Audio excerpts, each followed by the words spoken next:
3। हम सब की तरफ से सारी बहनों को हाथ जोड़कर राम राम। आज आपको आषाढ़ शुक्ला पद्मा एकादशी की कथा सुना रहे हैं, कृपया करके ध्यान पूर्वक सुने। युधिष्ठिर बोले, हे केशव, आषाढ़ शुक्ल पक्ष की एकादशी का क्या नाम है, उसका देवता कौन है, यह मुझसे कहिए। श्री कृष्ण जी बोले, हे महिपाल, तुमने बहुत सुंदर प्रश्न किया। जगत में एकादशी से पवित्र और कोई पर्व नहीं है, इसलिए शुक्ल पक्ष की एकादशी का व्रत मैं कहूँगा। आषाढ़ शुक्ल पक्ष की एकादशी का नाम पद्मा है। केश, भगवान के प्रसन्न करने को यह उत्तम व्रत करना चाहिए। तुमसे मैं पुराण कथा को कहता हूँ, जिसके सुनने से बड़े पाप नष्ट हो जाते हैं। सूर्यवंश में सत्यवादी प्रतापी मानधाता नाम का चक्रवर्ती राजा था। वह राजा धर्म से अपने पुत्र की तरह प्रजा का पालन करता था। उसे राज्य करते हुए बहुत वर्ष बीत गए। 3 वर्ष तक उसके राज्य में वर्षा नहीं हुई। इससे उसकी प्रजा भूख प्यास से पीड़ित होकर व्याकुल हो गई। अन्न के अभाव से पीड़ित होने के कारण उसके राज्य में काल पड़ गया। फिर प्रजा आकर राजा से बोली, हे राजन, मेघ रूपी विष्णु भगवान सब में व्याप्त हैं, वे ही वर्षा करते हैं। हे नृपते, अन्न के न होने से प्रजा नष्ट हो रही है, ऐसा यत्न करिए जिससे कल्याण हो। राजा बोला, आपने सत्य कहा, मैंने बुद्धि से विचार करते हुए अपना कोई दोष नहीं देखा, तथापि मैं राजा प्रजा के हित के लिए यत्न करूंगा। ऐसा विचार करके राजा ने कुछ सेना साथ में ले ली। ब्रह्मा जी को प्रणाम करके गहन वन में चला गया। तपस्वी मनुष्यों के आश्रम में विचरने लगा। राजा ने ब्रह्मा के पुत्र अंगिरा ऋषि को देखा, जिनके तेज से दिशा में प्रकाश हो रहा था। दूसरे ब्रह्मा की तरह मालूम होते थे। उनको देखकर जितेंद्र राजा प्रसन्न हुआ और सवारी से उतरकर हाथ जोड़कर चरणों में प्रणाम किया। ऋषि ने आशीर्वाद देकर राज्य के 7 अंगों की कुशल पूछी। फिर मुनि ने राजा के आने का कारण पूछा। राजा ने अपनी कुशल और आने का कारण सुनाया। राजा बोला कि मैंने धर्म से पृथ्वी का पालन किया है, परंतु मेरे राज्य में वर्षा नहीं हुई, इसका कारण मैं नहीं जानता। इस संदेह को दूर करने के लिए मैं आपके पास आया हूँ। शांति और कल्याण की विधि से प्रजा के सुख करिए। ऋषि बोले, हे राजन, यह सतयुग सब युगों में उत्तम है। इस युग में मनुष्य ब्रह्म ज्ञानी है। इसमें धर्म के चारों चरण वर्तमान है। इस युग में वर्तमानों के सिवा और कोई तपस्या नहीं करते। हे राजेंद्र, तुम्हारे देश में शूद्र तप कर रहा है, उसके अनुचित कार्य करने से वर्षा नहीं हो रही है। उसको मारने का उपाय करो, जिससे दोष शांत हो। राजा बोला, तब करते हुए को बिना अपराध के मैं नहीं मारूंगा। दुख दूर करने को धर्म का उपदेश दीजिए। ऋषि बोले, हे राजन, जो ऐसा है तो एकादशी का व्रत करिए। आषाढ़ के शुक्ल पक्ष में पद्मा नाम की प्रसिद्ध एकादशी है।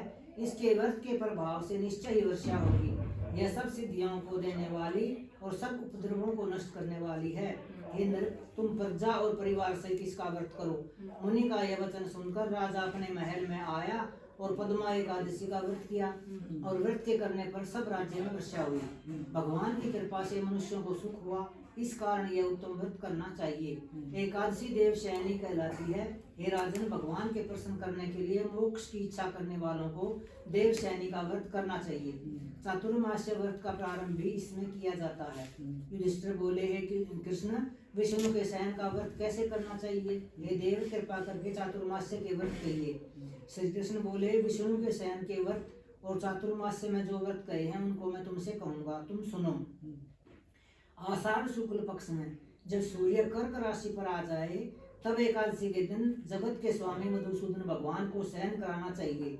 जब सूर्य तुला राशि पर आ जाए, तब भगवान का उद्यापन करना चाहिए। आषाढ़ शुक्ल पक्ष की एकादशी को उपवास करें, चातुर्मास्य का व्रत यत्न पूर्वक करें, नहीं तो साल भर के पाप नष्ट नहीं हो सकते हैं। जिस महीने में संक्रांति नहीं हो, वह देवता और पितरों के काम में वर्जित है।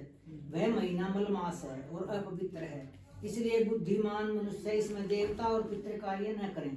जो कोई मनुष्य इस व्रत को करता है, वह अंत समय में सूर्य के समान प्रकाशमान विमान में बैठकर प्रलय के समय तक विष्णुलोक में निवास करता है। जो कोई देवताओं के मंदिर में सफाई और जल छिड़कते हैं, सावधान होकर चातुर्मास्य का व्रत करते हैं, हे विपेंद्र, वह 7 जन्म तक सत्य और धर्म में तत्पर होते हैं। जो कोई दूध, दही, घी, शहद, बूरे से चातुर्मास्य भगवान को स्नान कराता है, उसका विष्णु के समान रूप होता है और अक्षय सुख को भोगता है।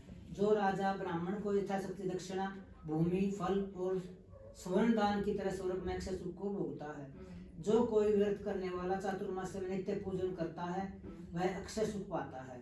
जो गायत्री का जाप करता है उससे व्यास जी प्रसन्न होते हैं। इसके उद्यापन में शास्त्र विहित पुस्तक का दान करना चाहिए। सब विद्याओं के समान शांति देने वाली सुंदर अक्षरों की पुस्तक मैं देता हूँ, इसलिए हे सरस्वती मेरे ऊपर प्रसन्न हो। इस प्रकार प्रार्थना करनी चाहिए। जो कोई नित्य प्रति पुराण अथवा धर्म शास्त्र को सुनता है वह पुण्यात्मा, सुखी, धनी, धर्मात्मा होते हैं। जो कोई शिवजी अथवा केशव का जाप करता है वह व्रत की समाप्ति में उस देवता की स्वर्ण की मूर्ति का दान करें। 5 मुख वाले बैल पर बैठने वाले, हर एक मुख में 3 नेत्र, कपाल, त्रिशूल, खट्वांगधारी, जिनके माथे में चंद्रमा है, ऐसे सदा शिव जी हैं। आपने देवताओं के निमित्त अमृत को छोड़कर हलाहल को ग्रहण किया। हे प्रभु मैं आपकी शरण में हूँ, आप प्रसन्न होइए। इस प्रकार प्रार्थना करें। नित्य कर्म करके सूर्य की ओर देने में सूर्य मंडल में स्थित जनार्दन भगवान का ध्यान करें। व्रत की समाप्ति में स्वर्ण, लाल वस्त्र और गोदान करने से बल की प्राप्ति होती है। व्रत करने वाला चातुर्मास्य भक्ति से अथवा गायत्री मंत्र से तिल का हवन करे। व्रत की समाप्ति में बुद्धिमान ब्राह्मण के लिए उसे 108 अथवा 28 तिल के भरे हुए पात्र देने चाहिए। वह कायिक, वाचिक, मानसिक सब पापों से छूट जाता है, उसको रोग नहीं होता और उत्तम संतान होती है। हे देव, हे जगन्नाथ, मैं तिल का पात्र दान करूंगा, मेरे पाप को नष्ट करिए। इस प्रकार प्रार्थना करें। जो सावधान होकर चातुर्मास्य में अन्न को होम करे तो व्रत की समाप्ति में वस्त्र और स्वर्ण घी का कलश दान करना चाहिए। ऐसा करने ब्रह्मा समान हो जाता है। जो कोई पीपल की सेवा करके समाप्ति में वस्त्र का दान करता है वह सब पापों से छूटकर विष्णु का भक्त होता है। जो तुलसी धारण करते हैं उसके सब पाप दूर हो जाते हैं और विष्णु लोक को प्राप्त होता है। हे पांडव, व्रत की समाप्ति में उसे ब्राह्मण भोजन कराने चाहिए। देव सैनी होने पर दूब को प्रातःकाल माथे पर धारण करके लक्ष्मीनाथ के प्रसन्न करने को यह मंत्र पढ़े। हे दुर्वे, तू अमृत से पैदा हुई है, सुर असुर सब से तू वंदना की गई है, तू सौभाग्य और सन्नता देने वाली है। हे कुरुश्रेष्ठ, व्रत की समाप्ति में सोने की धूप बनवाएं। उस धूप के अग्रभाग और पत्ते बनवाकर वस्त्र और दक्षिणा समेत ब्राह्मण को दान करें। इस प्रकार जो सावधान से चातुर्मास्य का व्रत करता है उसको दुख और रोग का भय नहीं होता और पापों से छूटकर सब आनंद को भोगकर स्वर्ग लोक में सुख भोगता है। जो कोई केशव अथवा शिव के सामने नृत्य करता है उसको जागरण का फल मिलता है। वृत्ति को सुंदर बजने वाला घंटा देवता के निमित्त दान करना चाहिए और प्रार्थना करनी चाहिए कि हे सरस्वती, हे सुंदर मुखी, मेरे अध्ययन में जो मूर्खता हुई है उसको दूर कर तू घंटा के शब्द से प्रसन्न हो। व्रत की समाप्ति में 2 अथवा 1 दूध की गोदान देनी चाहिए। हे राजेंद्र, जो शक्ति नहीं हो तो 2 वस्त्र देने चाहिए। जो कोई पितरों की भक्ति करता है वह अखंड सुख को पाता है। व्रत की समाप्ति में जो ब्राह्मणों का भोजन कराता है उसकी आयु और धन बढ़ता है। जो प्रातःकाल संध्या करके नियम की समाप्ति में ब्राह्मण को घी का घड़ा 2 वस्त्र, तिल और घंटा देता है वह सरस्वती के तत्व को जानकर विद्यावान होता है।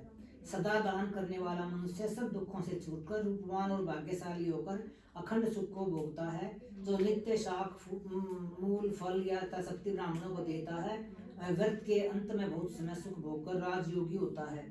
जैसे शाक मनुष्यों को तृप्तिकारक है उसी तरह सब देवताओं को भी प्रिय है। वैसे ही कंदमूल, फल, पुष्प ये देव ऋषियों को प्रिय हैं।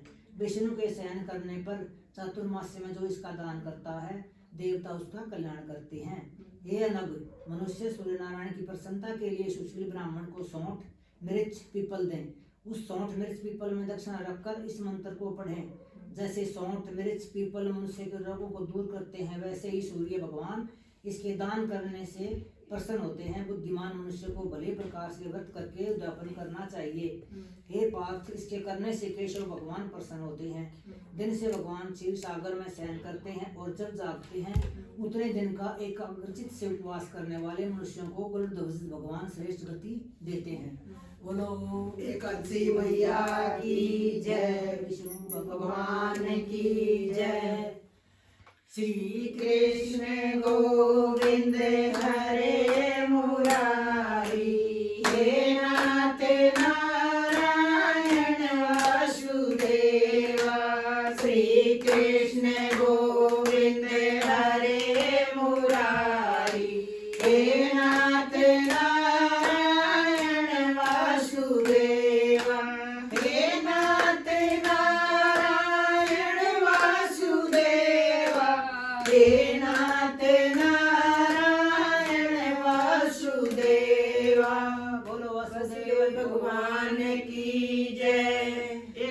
मैया की जय, गोविंद गोपाल पाल की जय।